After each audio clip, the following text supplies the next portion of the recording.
I was once in PDP, and I believed in PDP from my political godfather, now late, distinguished Senator David Brigidi, who brought us into PDP as a small boy. He sold the idea of PDP being the only vehicle that can better Nigeria. And as of that time, most people in Bayelsa didn't believe in PDP, because we used to have a party called NSM, founded by our father, our late father. We're talking about Mefodo Kilo. And so many elites in Bayelsa, they didn't believe in PDP. They were all in NSM and other political parties. But after which they now saw the clear-cut agenda of PDP then, that has the needed, political ideology of taking Nigeria into the next level. And of course, we can see the reforms that Obasanjo did when he came on board. At point goal of my own personal principle didn't align with the current administration when they came on board, because I never see anything that will please Bayelsans. I never see anything that can please my beliefs as somebody who need good governance. And of course, it's clearly shown. So I decided not to be part of it. So I moved to the APC because I didn't like their style of governance.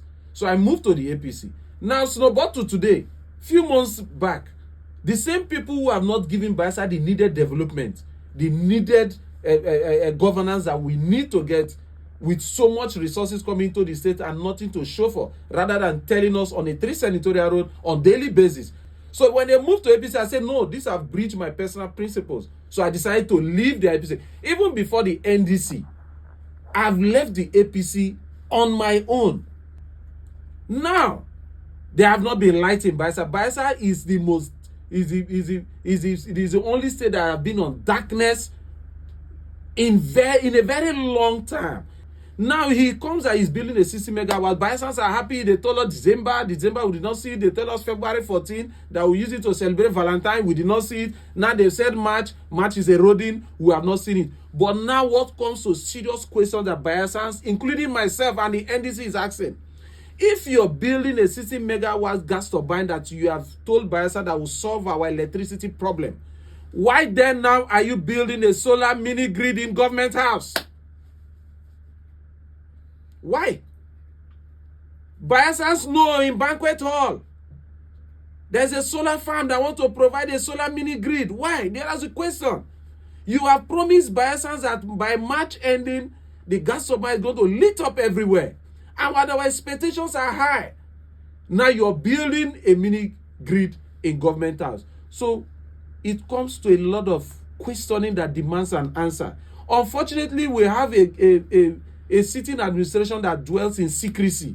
They don't tell Bayelsans what they are doing. Bayelsa State, by National Bureau of Statistics, it is not me.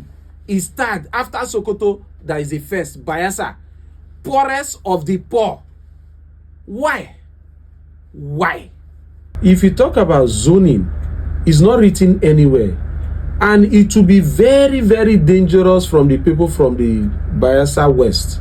At a time where they have a senator that is being seen as a consultant inside the National Assembly of today, the only voice of the Nigerian Senate that has been recognized globally, internationally, all Nigerians are happy of, is no other than Henry Sen Dickson.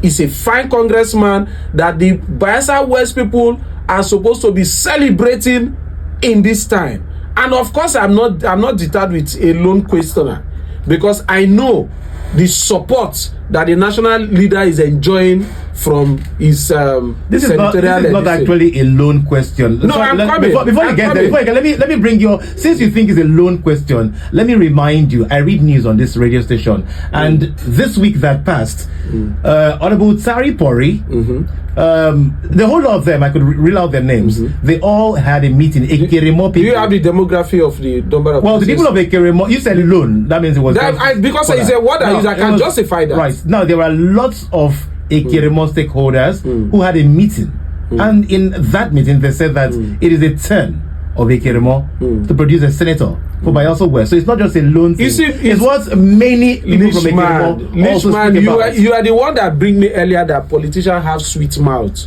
that they always talk. Now, I want to use the name because I saw that, but I didn't want to respond to, because NDC is not based on attacking personalities. We are strictly issue based. But just to break little of it, maybe I'll pardon my conscience because this is not what I plan doing as a publicity secretary, attacking personality. We didn't say you should attack anybody. No. I'm just saying it that my principle is purely on issues. So people calling should be based on issues. Okay, let's say people so in now some people in the people in the Keremo that you just highlighted, they want to contest for second term in the House of Assembly. Is there no zoning in the area? If there is zoning, is an issue. Why do they want to contest? All of them in the State of Assembly, our ears are on ground. They all want to go fourth tenor, third tenor, second tenor. If you know that there are zoning in the area, so why you not create a pathway for others to align because of zoning? There is a zoning thing. Since it's not written, it shouldn't be discussed. Bring your best player.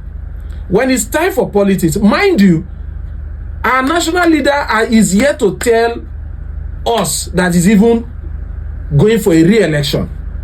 So all this speculation, they should wait till the man speaks. Why bother to dwell in fact, it's the fear, the grip. See, when I say they are loners, you have seen what has been happening in Sagbama Ikeremo. The acceptance of our national leader is very unprecedented. Nobody can, the old Bayelsans know. You see these persons that are making this call, when you move to the streets of Bayelsa, they always tell you, say, Bayelsa West Senatorial District, even if I wish I'm from there. Because the only National Assembly member we have in Bayelsa now is Sen Dickson. What exactly has he done to make him exceptional? Of course, Lishman. I wouldn't want you to be part of those who because the person is asking, because why would I not ask? Because it's clear. We've seen it. I would ask you and you will respond. Okay, let me only just use the recently passed electoral act. Where he happens to be the vice chairman of that committee, and you see the document that was brought for Nigerians. And that is why Nigerians, in the advent of the NDC, when they see that his face, his personality was part of it, and that's why nationally everybody want to, be with our national leader in his movement. Because that document is the most critical document when it comes to Nigerian political history of today.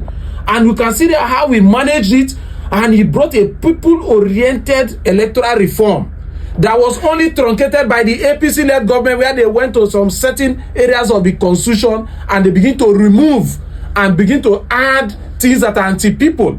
He administered a process that talks about real-time transmission that was in a national and international debate. So if there is nothing, I will only rely on this as my justification that is eminently qualified if you wish to. And if you wish to, I see it as a runway, because a man who have passed exam deserves promotion. So nobody should come and tell me one zoning thing that is not written in anywhere. Go and propagate for your candidate if you have one that can beat. If you wish when you say promotion, then he should be promoted to being president. You would have said that if somebody is bad in a subject, he should repeat the class. You're almost pushing, just like the way Shehu Akinbole pushed our national leader when he was in politics of No, today. if you say a man has done well, he should be promoted. But when you repeat is when you fail. When you fail, you repeat. No. Fine, you repeat the class when you fail. Lishman, get it clear. In legislative business, it's not promotion. No, it's just your language. That is why I want to clear it now. He's a congressman. Okay. And that's why in United States of America and some other area, you see congressmen that have stayed up to 50, 30, 25 years because they are doing well. So their people keep returning them to do better representation. How I wish I'm from Bayelsa West. I would have been the happiest man. As it stands now in my senatorial, I don't even know if we'll have a senator. I don't know. Because there's nothing. There's Senator Benson Agadaga from your place. Oh, that's his name? That's the senator representing you in Ogbia. Oh, okay. Maybe I'll begin to think, because I've not seen neither even a supporting finger in National Assembly in either sponsored a motion or supporting a motion or any form of both national and local discourse. I've not seen it.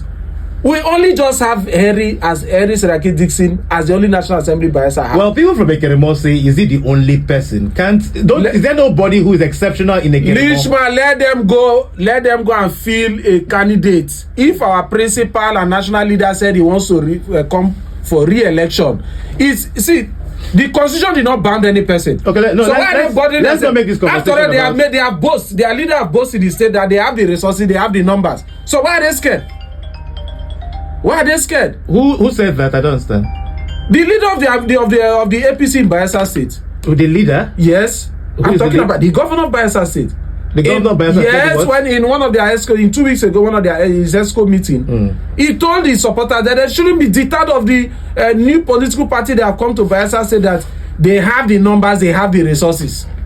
He boasted. So you can find it. You know, one thing about the global world today, when any statement any person makes, it can be found anytime. So if they are say they are from Sakoma Ekeremo, if they have the fear that Harry Seraki Dickson want to seek a re-election, they should go and put their house in order to they will meet in the battlefield. Are you not saying, to come sentimentally to talk about zoning that does not exist? Are you saying that if Governor Diri feels and his party APC feels a candidate from Ekeremo, APC that have failed Nigerians? Just let me just ask the question. Who's going to vote for APC? I'll ask the question and you answer. Okay. I'll ask the question and you answer. Are you saying that if the APC feels a candidate for the senatorial seat of Bayelsa West, Sagbama and Ekeremo, if APC of Governor Diri brings somebody from Ekeremo, that the NDC feels Senator Seraki Dickson, you will beat him hands down? It's a landslide victory. Irrespective of the support the governor knows. The governor knows. Irrespective of the governor's support. The governor knows that it's a landslide victory, and that's why they are coming to get public sentiment to talk about it. You're saying the governor knows that the governor knows that he will be defeated. Anybody you bring? He knows. Tell me, who is the person that they want to bring in this current Nigeria? In Ekeremo? In Ekeremo or Sagbama? From APC? If Dickson said he wants to run for a seat, backed by the governor Diri, that person will fail woefully. Because the ordinary persons in Sagbama Ekeremo will vote for Harry Seraki Dickson. The ordinary person, not the political jobbers that wants to take money from their leader. They are on ground. They are not on ground.